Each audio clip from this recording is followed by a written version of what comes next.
Viral, sebuah video di media sosial mengklaim menerima bantuan makanan anak dari Kementerian Sosial yang diduga kuat sudah tidak layak makan.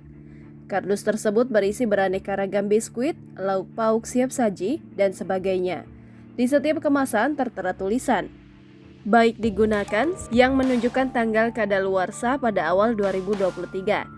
Dengan tanggal kadaluarsa yang masih lama, sedianya bantuan makanan tersebut akan dibagikan kepada warga, tetapi pada akhirnya banyak yang menolak. Pasalnya, ketika dibuka, beberapa wadah makanan terlihat kotor dan bahkan ada belatungnya.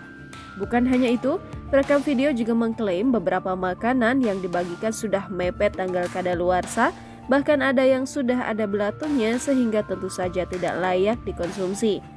Perekam video terlihat sudah menjajal memasak salah satu makanan yang dibagikan, tetapi tampaknya makanan tersebut tidak layak dikonsumsi, apalagi karena melihat beberapa kemasan kotor dan ada belatungnya. Jelas saja video ini langsung menarik perhatian banyak pihak. Dengan penuh sindiran, warganet mengaku heran mengapa banyak yang terkejut melihat makanan bantuan pemerintah ternyata tidak layak dikonsumsi.